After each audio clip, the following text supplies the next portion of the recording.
The recent tragic death, and in this subhead I'm going to discuss the issue of contract workers, because I've chosen about 5 things to discuss calmly in this House, and to see if there can be some understanding developed between both sides to deal with some of these national issues affecting the workers of Jamaica and the poor and vulnerable.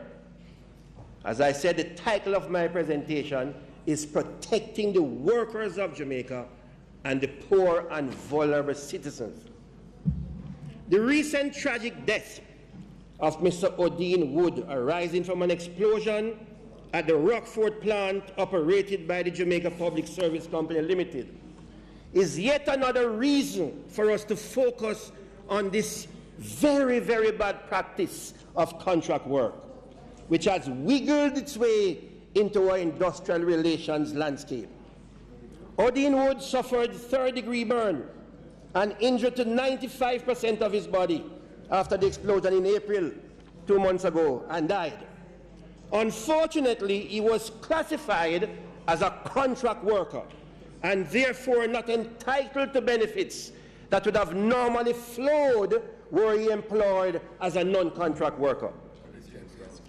Who takes responsibility for the death of this father, this brother, this son, who died tragically while seeking to earn an honest living? Too many Jamaican workers in the BPO sector, the tourism sector, the construction sector, our security guards have been caught up and being exploited in this unfair system of contract work, and the practice is expanding. The Labor Relations Code approved by this Parliament in 1996, Clause 2 stated, recognition is also given to that work, I quote, that work is a social right. Thank you. An obligation. It is not a commodity. It is to be respected, and dignity must be accorded to those who perform it, ensuring continuity of employment, security of earnings, and job satisfaction, end of quote. Mr. Speaker, when our workers are performing permanent work but are treated as contract workers, they are denied basic rights such as vacation leave, maternity leave, and even sick leave. That is exploitation. In addition, they are denied pension possibility, and the state, in many cases, lose out on statutory deductions such as NIS, NHT, and education tax. The truth, Mr. Speaker, there are employees who are working for 20 and 30 years who have been working as so-called contractors without the enjoyment of any retirement benefits. This level of exploitation cannot and must not be allowed to continue unchecked in our country.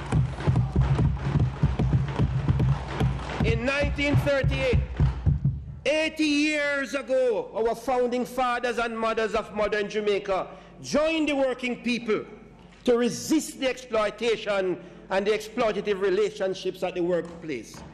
We were there, and we should not go back there. We should not.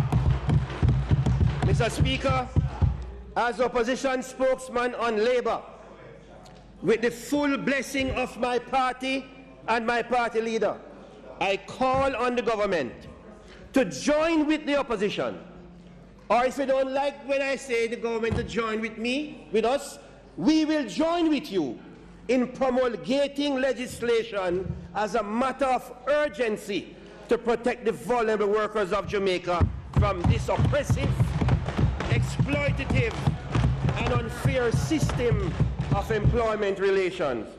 I give the assurance to our workers. I said we will join with you.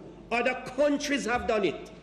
Other countries have put systems in place and laws in place to protect contract workers.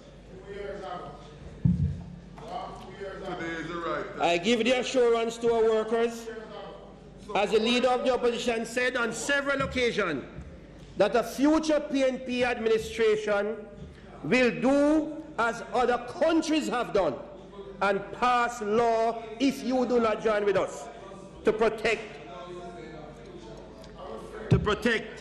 this group of workers from the exploitation. As I said, this year we mark 80th anniversary since the 1938 labor unrest, which ushered in the modern political movement, labor reforms, and the political system. Arising out of those struggles of Sir Alexander Bustamante, Norman Manley, A.G.S. Coombs, William Grant, St. William Grant, and the workers, the modern political system emerged.